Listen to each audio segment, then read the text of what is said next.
diálogo del día de hoy sea un símbolo del compromiso compartido con la justicia, la equidad y el Estado de Derecho. Sigamos trabajando juntos con ahínco y determinación en esta visión a futuro para restituir la confianza del justiciable y construir sin distinción esa paz y justicia social tan anhelada por todos. El asunto no es cómo organizamos a los tribunales judiciales, cada estado lo puede hacer. El asunto es cómo discutimos el federalismo de justicia. ¿Hasta dónde los tribunales federales pueden llegar, deben llegar para modificar todas las resoluciones y decir la última palabra de los tribunales de los estados? Todas las materias prácticamente terminan en el Poder Judicial Federal por la vía del amparo o por alguna vía importante de control constitucional. ¿Qué aspectos de la justicia local deben dejarse de manera terminal en los tribunales de los estados? Todos los asuntos han de llegar en una tercera instancia y a veces hasta en una cuarta instancia a la justicia federal. Entre más se concentre facultades y atribuciones del Poder Judicial Federal, menos federalismo de justicia hay en el país. Esos son los temas de hoy, importantísimos, centrales. Venimos a escuchar y a anotar para proceder enseguida en los últimos días de este mes y luego en agosto plenamente a discutir este tema de fondo. La creación de sistemas judiciales de control constitucional local plantea una serie de desafíos, ya que existe una falta de coordinación entre los mecanismos de control de constitucionalidad local y federal, lo que genera incertidumbre. Además, las resoluciones constitucionales locales carecen de carácter definitivo, ya que en casos excepcionales se puede recurrir al amparo federal. Asimismo, se cuestiona la capacidad y preparación de los jueces del fuero común para abordar asuntos de naturaleza constitucional. En tal virtud, es claro que en nuestra nación hay una gran desmotivación entre la gente al sistema judicial, tanto a nivel federal como local.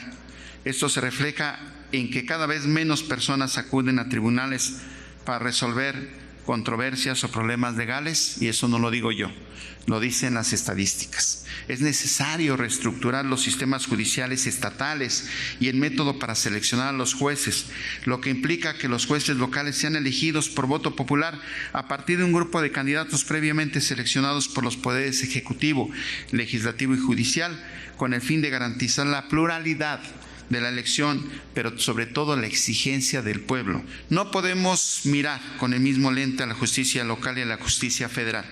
El juzgador local no gana más que el presidente de la República. Los poderes judiciales locales acatan el artículo 127 de la Constitución Política de los Estados Unidos Mexicanos. En el Poder Judicial Federal hay una gran cantidad, centenares de funcionarios públicos que ganan más que el Ejecutivo Federal. ¿Con qué derecho?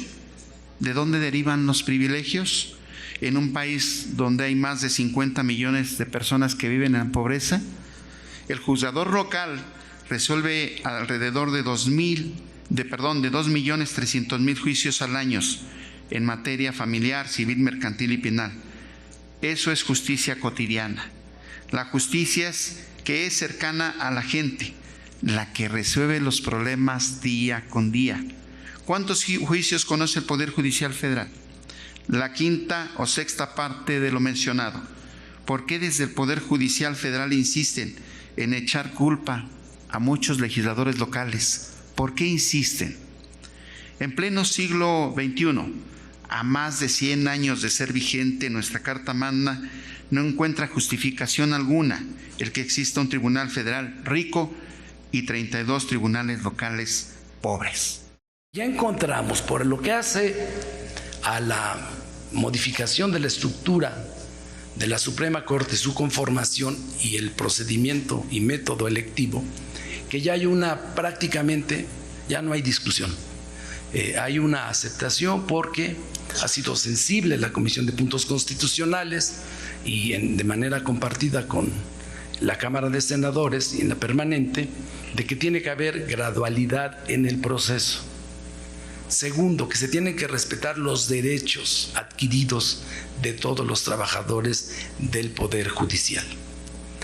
Tercero, que debe de haber participación democrática abierta para todos, que los criterios de elegibilidad que se definan en la convocatoria tienen que garantizarle a todos la posibilidad de participación, pero preferentemente de manera directa a quienes actualmente se desempeñan como jueces, magistrados y los propios ministros. La otra cuestión importante y que está establecido para el caso de los gobiernos, de los tribunales locales, en el 116, es que tiene que haber un procedimiento que respete el federalismo, que respete la soberanía, la autonomía de los estados representados por sus congresos locales, y que en ese sentido, como ya aquí se señaló, que se empiecen a equilibrar las distorsiones. De cada 10 casos que se presentan o asuntos, 8 son en el fuero común. Y cuando llegan al fuero federal, de manera verdaderamente indignante, lo he escuchado de jueces locales, de magistrados locales, como en esa instancia jueces y magistrados de circuito dicen que se regrese al fuero vulgar. Y eso habla, ese comentario habla, puntualiza qué es lo que estamos viviendo en términos del federalismo de justicia. Reforma que estamos seguros desde lo local será muy importante para que se logre el propósito central de las instituciones del Estado mexicano. Y el propósito central de todas las instituciones, de los entes autónomos, de los poderes públicos, de las instituciones de la sociedad civil, son los ciudadanos. Son los ciudadanos. El ciudadano que en lo local muchas veces no distingue entre el gobierno federal, el gobierno estatal o el gobierno municipal, solo quiere solución a sus problemas. El ciudadano común que se encuentra en la sierra, en las montañas, en las periferias de las urbes, que no entiende lo que significa el juez de paz, se confunde entre el agente subalterno del Ministerio Público y el juez menor. No sabe si el comisariado ejidal tiene funciones judiciales. Cree que el síndico municipal tiene funciones que no le corresponden más allá del cabildo.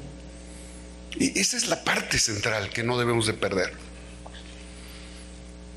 En la medida que las instituciones del Estado mexicano centren su objetivo en el ciudadano, en esa medida estaremos cumpliendo el artículo 1 de la Constitución.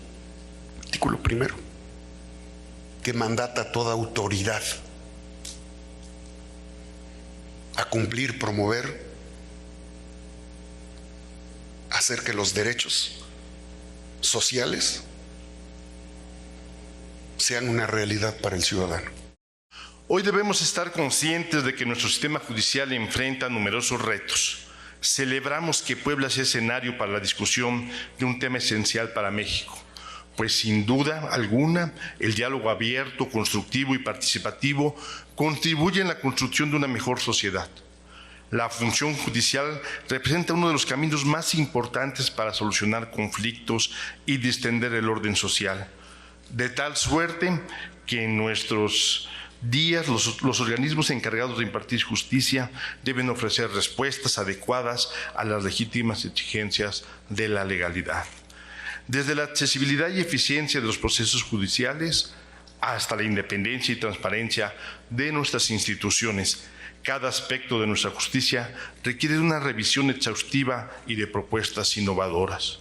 En ese sentido, Con la realización de estos diálogos, lo que se busca es que todas y todos, juristas, académicos, defensores de derechos humanos y representantes de la sociedad, se involucren en la construcción de un sistema que responda a los tiempos y a las necesidades y aspiraciones de nuestra sociedad. Es necesario estar a la altura del momento histórico de nuestro país, pues hoy tenemos la oportunidad de modernizar, depurar y consolidar nuestro sistema judicial con pleno respeto a la voluntad popular. No se trata, como ha dicho el presidente Andrés Manuel López Obrador, de debilitar a los poderes judiciales. Al contrario, se trata de reconfigurar una parte del sistema, incorporando mecanismos democráticos que le permitan a la ciudadanía participar en la selección de juzgadores. Además de maximizar el principio de acceso a la justicia para alcanzar un Estado de Derecho eficaz y, más importante aún, cumplir con la ley de manera imparcial y expedita, pues el único compromiso que deben tener las y los jueces es con la verdad y con la Constitución, no con intereses personales o grupales. En los poderes judiciales locales se atiende más del 70% de los problemas legales en el país y lo hacemos con un presupuesto menor al destinado en otros poderes, que se ocupa solo del 30% de los asuntos aproximadamente. Proponemos que en la justicia local, primero, la elección por voto popular sea gradual, lo que significa que se sometan a elección las plazas vacantes al momento de la elección con motivos de jubilación, renuncia, reserva, ministerio de ley, la muerte, plazas de nueva creación o cualquier causa legal que produzca vacante. Que la elección se reduzca de 6 a 3 personas en lo tocante a la designación de aspirantes por cada vacante para ocupar el cargo de persona magistrada o juzgadora. Para la paridad de género, proponemos que la mitad de las ternas propuestas en cada elección se integre exclusivamente para mujeres o por mujeres. Que al menos la mitad de las personas que participen y sean electas cuenten con carrera judicial. Que las personas votadas para ocupar el cargo de magistradas o juezas sean capacitadas previo al cargo a ocupar el mismo. Proponemos el reconocimiento legal de la garantía de certeza y de seguridad para todas las personas juzgadoras que actualmente ocupan el cargo y que decidan participar en las elecciones. Segundo, para el órgano administrativo judicial local, las personas magistradas o juezas que sean designadas para integrarlo, de ser el caso, al finalizar su encargo, puedan reintegrarse a su cargo como magistradas o como juezas. Tercero, se garantice en la Constitución Federal que las personas juzgadoras, magistradas y juezas del fuero común que hayan sido nombradas previo a la entrada en vigor de la reforma constitucional no puedan ser renovadas o removidas del cargo, ni su plaza ser sujeta a elección hasta su jubilación, renuncia, muerte o cualquier causa de separación legal y definitiva del cargo para garantizar sus derechos humanos adquiridos. Y cuarto, coordinación obligada de los titulares de los poderes judiciales locales en el Ejecutivo local y el federal a partir de una reglamentación vinculante y respetuosa. Fortalecimiento de la democracia y justicia. Un poder judicial sólido y confiable es la columna vertebral de cualquier democracia. Sin un sistema judicial independiente y profesional, los derechos y las libertades de los ciudadanos estarían en riesgo. La creación de tribunales de disciplina especializados es esencial para asegurar que quienes imparten justicia lo hagan con integridad y profesionalismo. Estos tribunales garantizarán que los jueces y funcionarios judiciales que falten a sus deberes enfrenten las consecuencias proporcionales protegiendo así la confianza pública en nuestras instituciones. Autonomía e independencia. La independencia del Poder Judicial es fundamental para la impartición de justicia imparcial. Los tribunales de disciplina diseñados para operar sin influencias externas aseguran que las decisiones disciplinarias se tomen de manera objetiva y justa. Transparencia y rendición de cuentas son pilares esenciales de cualquier democracia. Para lograrlo, los tribunales de disciplina operarán con una total transparencia, publicando sus decisiones, justificando sus acciones. Esto permitirá que los ciudadanos vean claramente cómo se manejan las quejas y sanciones, fortaleciendo así la confianza en el sistema judicial.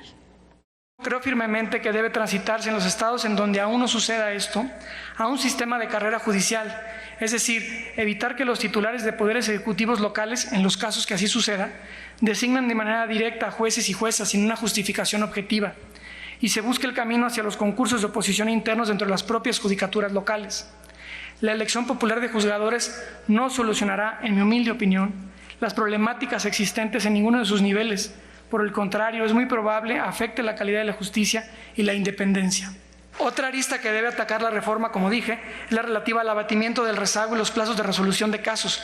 Esto no solo necesita de un compromiso de los servidores y servidores públicos judiciales en cuanto a laborar, como de hecho ya se hace y lo hacemos, más de la jornada laboral legal establecida, sino también de buscar modificar las normativas que regulan los tiempos y procedencias de las acciones y los procesos de conocimiento de los órganos jurisdiccionales y, sobre todo, contar cada vez con un número mayor de juzgados y tribunales. Somos un país que tenemos de entre 4 a 5 juzgadores únicamente por cada 100,000 habitantes, cuando en la mayoría de los países existen de entre 20 a 50 juzgadores por ese mismo número de habitantes.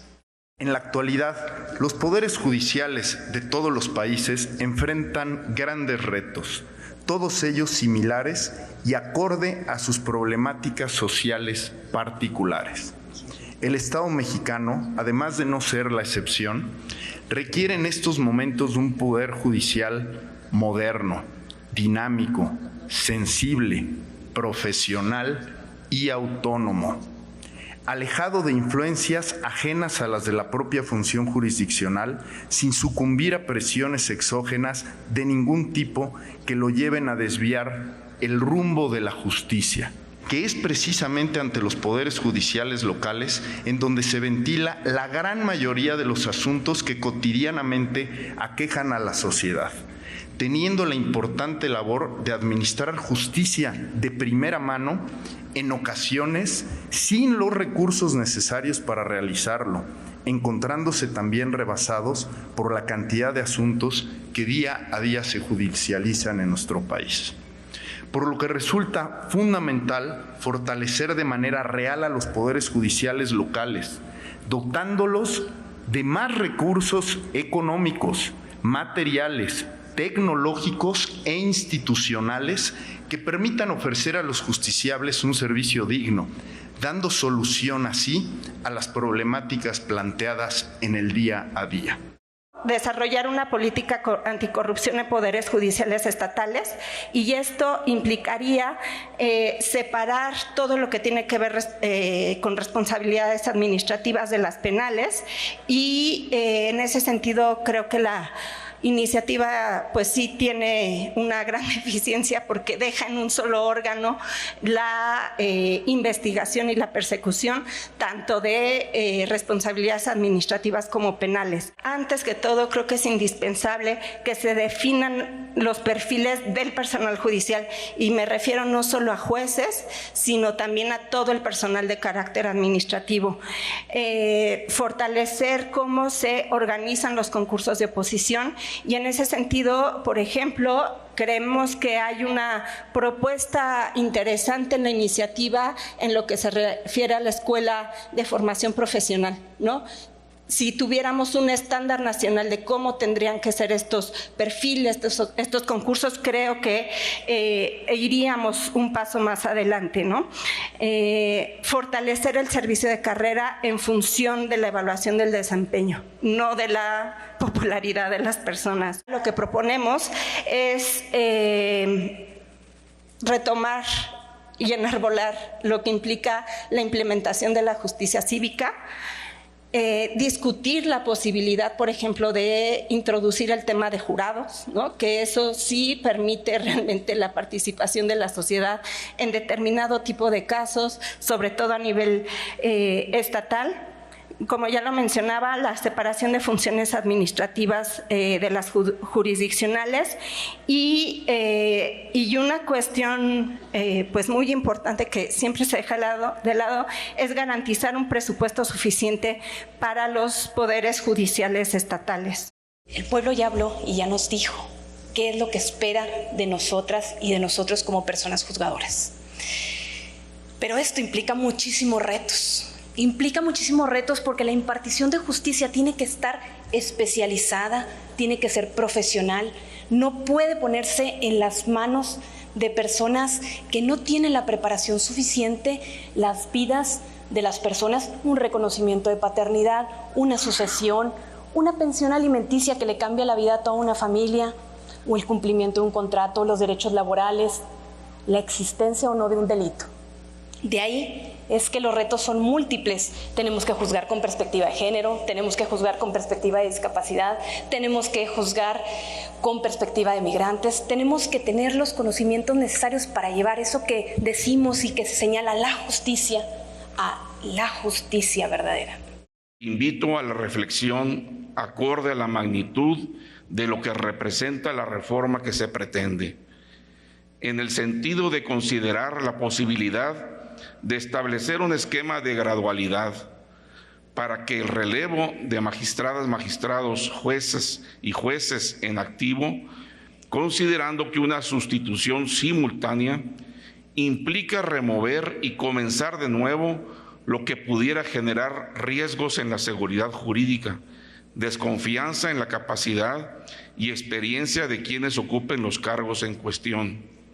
Además de las complicaciones logísticas y la afectación a la continuidad de los procesos en trámite en salas y juzgados, en perjuicio de los derechos de justiciables.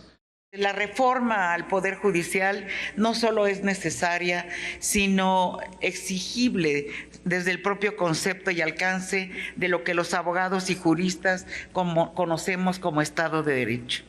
La ruta de transformación que se propone para esta reforma no es arbitraria. Responde por una parte a las exigencias sociales de los sectores que perciben como ajeno el derecho al acceso a la justicia y por otra es congruente constitucionalmente con los artículos 39 y 133 de la Constitución. El primero que nos dice que la soberanía nacional reside esencial y obligatoriamente en el pueblo, que todo poder público dimana del pueblo, se instituye para beneficio de éste y el pueblo tiene en todo tiempo el inalienable derecho de alterar o modificar la forma de su gobierno. Y el segundo, señalando la supremacía de lo mandatado por la propia Constitución. La reforma que estamos discutiendo es ineludible e implica, en mi opinión, a que a más tardar en el año 2027 deberán estar aprobadas a su vez las respectivas reformas a las constituciones locales de las entidades y haberse realizado la elección de integrantes de los tribunales de justicia, todos. Hay una discusión porque se ha estado recogiendo propuestas que se han estado haciendo de cómo puede ser esa gradualidad. Una cosa sí les comento, esa gradualidad no puede ser a 40 años, a 50 años, como ha habido también propuestas, ¿no?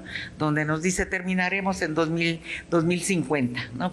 Bueno, eso no tiene mayor sentido. ¿Qué otro tema ha preocupado? Bueno, ¿quiénes van a llegar a la boleta? bajo qué condiciones van a llegar a la boleta, qué requisitos se van a pedir para que se llegue a una boleta y la gente sepa por quién está votando. También se está analizando, hay propuestas aquí mismo, he escuchado la propuesta de que haya un examen previo, de que haya una capacitación previa, un concurso de oposición, o que sea después de que hayan sido, garanticemos la honorabilidad de quienes lleguen a la boleta, garanticemos, bien, licenciados en Derecho, ¿verdad? Garanticemos determinados temas, de modo que quien esté en la boleta, cualquiera que gane, que esté en la boleta, tenga esa preparación, tenga esa honorabilidad, esa pues ganas también de hacer justicia, ¿no? Por eso es que el tema de que todos los jueces se van a ir, compartimos la preocupación, no es así. La gente tiene que saber qué estamos proponiendo y tiene que saber cuando esté frente a la urna qué está votando y por quién está votando. Y para eso hay que informar el total de la iniciativa con estos temas que nos preocupan.